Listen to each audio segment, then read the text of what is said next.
Togo, l'opposition a appelé lundi à 3 nouvelles manifestations les 7, 8 et 9 novembre pour demander la démission du président Faure Gnassingbé et une limitation rétroactive du mandat présidentiel.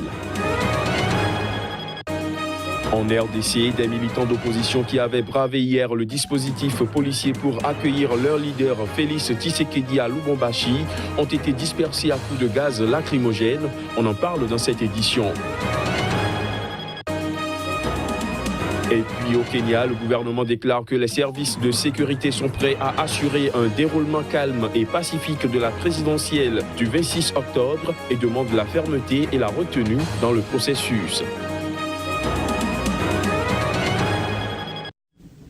Voilà pour les titres, mesdames, messieurs, bienvenue à tous. L'opposition togolaise a appelé lundi à 3 nouvelles manifestations les 7, 8 et 9 novembre pour demander la démission du président Faure Gnassingbé et une limitation rétroactive du mandat présidentiel. Elle a aussi annoncé des meetings à l'intérieur du pays les 28, 29 et 30 octobre ainsi que les 4 et 5 novembre prochains. Face à une opposition qui ne faiblit pas, le gouvernement togolais a décidé de suspendre la conférence de la francophonie qui devait se tenir à fin novembre à Lomé. Il faut dire que le calme était complètement revenu lundi à Lomé après 2 jours d'échauffourée, mercredi et jeudi la semaine dernière. Au Gabon, le 28 septembre dernier, le gouvernement réuni en Conseil des ministres a adopté un projet de révision de la Constitution en application des résolutions du dialogue national organisé par le pouvoir entre mars et mai 2017. L'opposition est très critique vis-à-vis de ce projet, un projet qu'elle qualifie de recul démocratique. Les détails. Zachary Miboto, le leader gabonais de l'Union nationale, affirme que la nouvelle constitution installe au Gabon le règne absolu. Le pouvoir autocratique du président de la République, désormais seul maître aux commandes de tout. C'est extrêmement grave, note l'opposant, qui fait constater que les initiateurs de ce projet veulent changer le régime semi-présidentiel pour instaurer un régime présidentiel total. Pour rappel, le 28 septembre dernier, le gouvernement réuni en Conseil des ministres avait adopté un projet de révision de la Constitution en application des résolutions du dialogue national organisé par le pouvoir entre mars et mai 2017. Le projet inacceptable et un recul de la démocratie, estime l'opposant dans une déclaration au siège de son parti. C'est la monarchisation insidieuse de la République, regrette-t-il. Miboto s'est également attardé sur l'article 9 qui ne limite pas le nombre de mandats présidentiels. Cet article consacre la rééligibilité à souhait, mieux, à l'infini, du président de la République.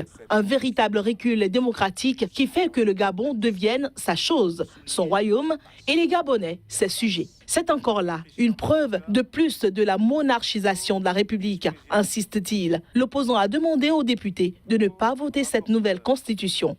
Le pouvoir n'a pas encore réagi. Monsieur Éric Dodo. Élection présidentielle au Kenya, les services de sécurité sont prêts à garantir un scrutin calme et pacifique. C'est ce qu'a affirmé le ministre de l'Intérieur qui a demandé aux forces de sécurité de faire preuve à la fois de fermeté et de retenue dans le processus. Les images. Les Kenyans se préparent à se rendre de nouveau aux urnes pour l'élection de leur président. De nombreuses questions subsistent sur le déroulement du scrutin du 26 octobre, notamment en raison du retrait du principal opposant Raila Odinga.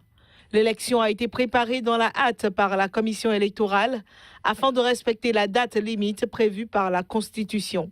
Mais le ministre kényan de la Sécurité a déclaré lundi que les services de sécurité sont prêts à assurer une répétition calme et pacifique de l'élection présidentielle et demande de faire preuve de fermeté et de retenue dans le processus.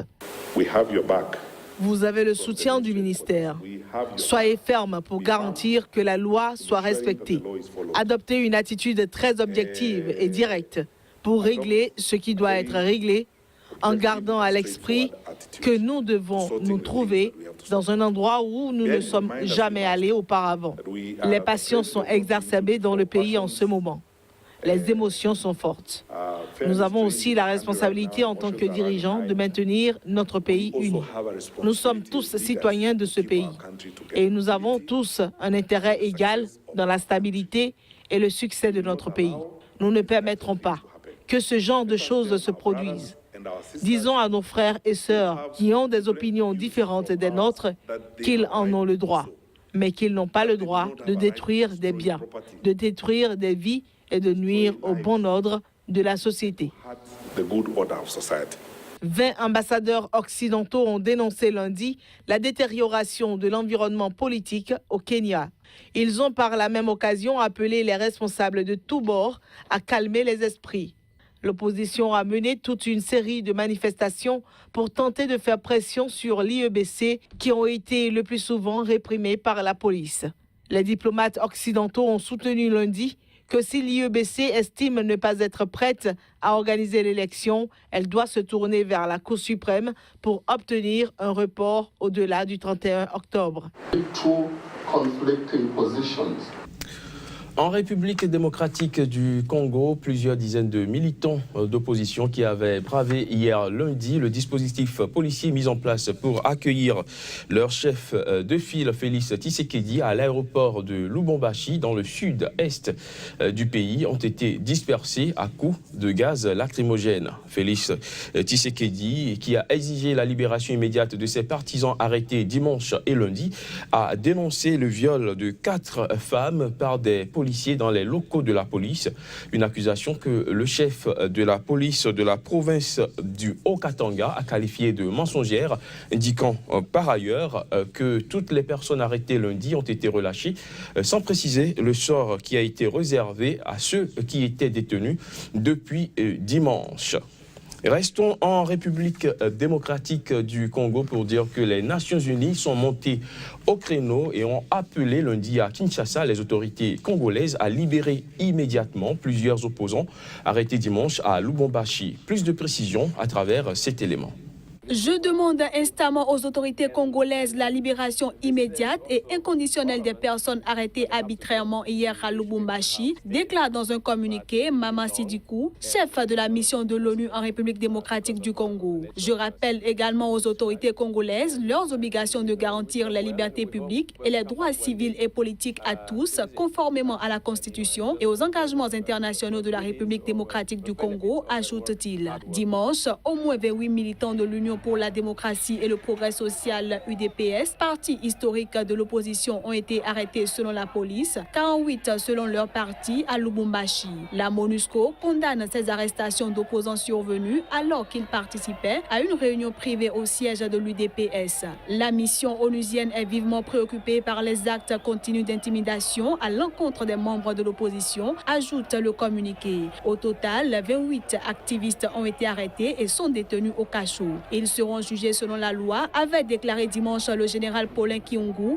commandant de la police du Haut-Katanga. L'officier accuse ses opposants d'avoir insulté le chef de l'État. Le chef de l'UDPS, Félix Tshisekedi, dont l'arrivée est annoncée à Lubumbashi ce lundi, a dernièrement qualifié de déclaration de guerre au peuple congolais l'annonce du président de la commission électorale, Corneille Nangaa, selon laquelle il n'y aurait pas d'élection pour la succession de Joseph Kabila avant 2019.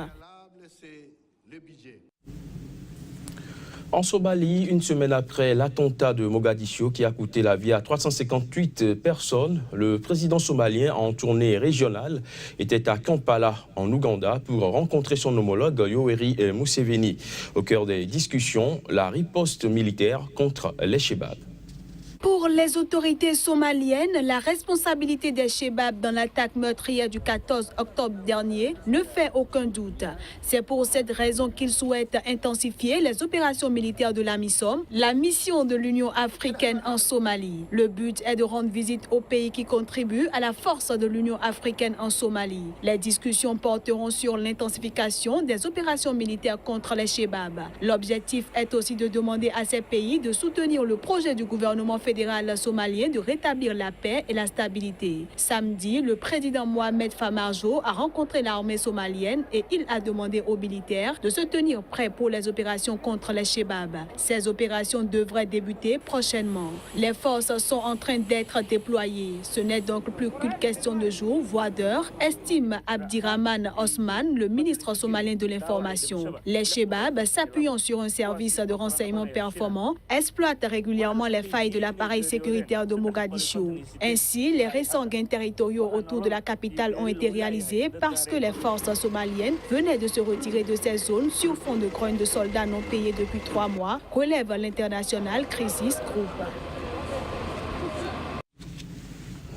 Au Niger, les étudiants de l'université de Niamey s'insurgent contre ce qu'ils qualifient de mépris du gouvernement face aux grèves répétitives des enseignants-chercheurs qui paralysent l'enseignement supérieur dans le pays. Sita Diabri est le secrétaire général de l'Union des étudiants de l'université de Niamey.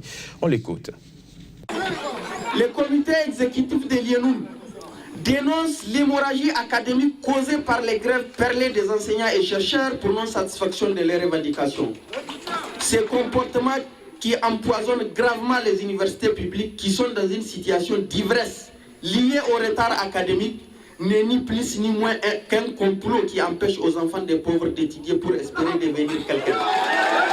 Demain, s'ils ont les droits princiers de voler, de piller les ressources du peuple pour envoyer leurs enfants dans les meilleures universités du monde, ils ont aussi le devoir absolu de créer le minimum pour ceux des pauvres que nous sommes. C'est pourquoi le comité exécutif exige le dénouement de cette situation qui passe impérativement par un dialogue fructueux entre le gouvernement et les SNEX afin de permettre aux étudiants de gagner les chemins de la fac. Dénonce avec la dernière énergie le paiement caméléonien de la bourse du 3e trimestre toujours en cours et le non-paiement de la bourse des vacances. Regrette que le président de la République n'ait pas honoré depuis 3 ans son engagement de doter chaque année l'université Al-Moumouni de 3 bis. Pendant ce temps, le nombre d'étudiants croît d'année en année. Aujourd'hui, après 3 années de promesses désertiques, les Messiri nous confirment, les Messiri nous informent que l'IENUM n'a droit qu'à un seul bus. Cela témoigne combien l'éducation des enfants des dignes fils du Niger n'est pas dans l'agenda du gouvernement fantoche que nous avons dévoilé. En Algérie, plusieurs partis d'opposition ont dénoncé le rejet arbitraire de plusieurs de leurs listes pour les élections municipales et départementales du 23 novembre prochain. Ils accusent le pouvoir de vouloir, par ces rejets, faire main basse sur les assemblées locales. Reportage. Des laïcs du Rassemblement pour la culture et la démocratie aux formations islamistes, dans le mouvement de la Société pour la paix, en passant par le Front des forces socialistes, plus vieux partis d'opposition, tous ont fait état de nombreuses candidatures aux listes invalidées pour des motifs jugés futiles ou fallacieux. En premier lieu, disent-ils, les préfectures chargées de réceptionner les dossiers sont allées largement au-delà des dispositions du code électoral qui interdit d'être candidat en cas de condamnation définitive ayant entraîné une privation de liberté. Ces candidatures écartées sont difficiles à remplacer, avancent les partis d'opposition qui, faute de volontaires, ont déjà eu du mal à boucler leur liste dans certaines circonscriptions. En Algérie, seul le FLN du président Abdelaziz Bouteflika et son allié, le Rassemblement national démocratique du Premier ministre Ahmed Ouyaya, disposent d'une assise et d'un maillage national. Lors des élections locales de 2012, FLN et RND avaient remporté à eux deux la majorité des sièges. Des listes entières ont, en outre, été déclarées non valides parce que l'administration a rejeté des signatures en raison d'erreurs minimes liées à la transcription de noms de l'arabe vers le français, a encore dénoncé le chef du MSP. Résultat, tous ces partis n'auront des listes que dans moins de la moitié des communes algériennes. Pour nombre d'analystes, le régime veut être sûr que la plupart des communes lui sont inféodées. Les partis au pouvoir n'ont pour leur part pas répondu aux attaques, mais annoncé leur participation dans l'ensemble des 1541 communes et 48 départements du pays. Fin de ce journal, merci de l'avoir suivi.